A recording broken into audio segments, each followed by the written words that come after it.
నమస్తే, welcome to healthy food life style. నేను మీ సుమాని. ఈరోజు మన లైఫ్ స్టైల్లో అరసల రెసిపీ ఎలా చేసుకోవాలో చూద్దాం. ముందుగా ఒక గిన్నెలో 24 గంటల పాటు నానబెట్టుకున్న 1 కిలో బియ్యాన్ని మనం తీసుకోవాలి. ఇలా బియ్యం అన్నీ నానిన తర్వాత ఇందులో ఉన్న నీళ్ళన్నీ వంపేసి జాలిగంటిలోకి తీసుకోవాలి. ఇలా జాలిగంటిలోకి వేసుకున్నాక నీళ్ళన్నీ ఇంకిపోయిన తర్వాత ఒక కాటన్ క్లాత్ మీద వేసుకొని తడి చెమ్మ అంతా పోయే వరకు తీసేసి పిండి పట్టించుకోవాలి. ఇలా పిండి పట్టించుకున్న దాన్ని వేరొక గిన్నె తీసుకొని దాంట్లో జల్లెడని పెట్టుకొని ఈ పిండిని మనం జల్లించుకోవాలి. ఇలా పిండి మొత్తాన్ని జల్లించుకొని దీనిపైన కవర్ అయ్యేటట్టు ఒక క్లాత్ని కానీ ప్లేట్ని కానీ పెట్టి పక్కన పెట్టుకోవాలి.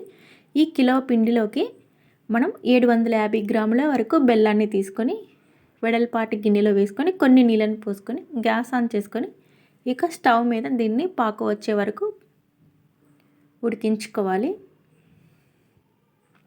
ఇలా మధ్య మధ్యలో గరిటెతో తిప్పుతూ ఈ బెల్లం అంతా కరిగే వరకు కరిగించుకోవాలి. ఇలా మనం పాకు వచ్చిందా లేదా అని వేరొక చిన్న గిన్నెలో నీళ్లు తీసుకొని వేసినట్లయితే మనకి పాకు అనేది ఉండలాగా రావాలి. ఇలా బౌల్ లాగా మనం ఎటు తిప్పితే అలా రావాలన్నమాట. ఇక పాకం అనేది మనకి ఇలా వచ్చినట్లయితే మనకి పూర్తిగా రెడీ అయినట్టు. ఇక గ్యాస్ ఆఫ్ చేసేసి దీంట్లోకి యాలకుల పొడి, ఒక 2 స్పూన్ల వరకు నెయ్యిని వేసుకొని ఇది కిందకి దింపుకొని తిప్పుకోవాలి మొత్తం అంతా. ఇలా ఇంకా తిప్పిన దాంట్లోకి మనం కొద్ది కొద్దిగా పిండిని వేసుకుంటూ కలుపుకుంటూ ఉండాలి. పిండి అంతా ఒకసారి వేయకూడదు. ఇలా మధ్య మధ్యలో కొద్ది కొద్దిగా వేసుకుంటూ ఎక్కడ ఉండలు కట్టకుండా ఆరిపోకుండా ఇలా తిప్పుతూ ఉండాలి.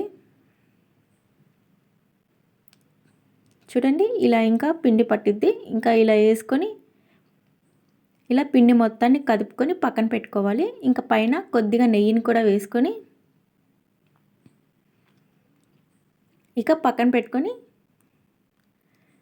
ఇలా ఒక ప్లేట్కి కవర్ కానీ బటర్ పేపర్ కానీ వేసుకొని ఇలా ముద్దలాగా చేసుకొని మనం ఇలా నొక్కుకొని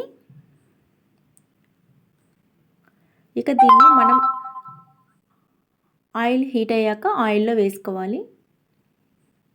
ఇలా వేసుకున్న దాన్ని ఇలా గరిటెతో పైన చిల్లులు ఉండే గంటెతో వత్తుకొని ఆయిల్ అంతా ఇంకే వరకు ఇలా వత్తేసి మనం ప్లేట్లోకి తీసుకోవాలి. వీటిని ఇలా చాలా సింపుల్ కదా. చూడండి, లోపల కూడా మనకి చాలా బాగా వచ్చింది. ఈ వీడియో మీకు నచ్చినట్లయితే లైక్ చేయండి, షేర్ చేయండి. Thank you for watching.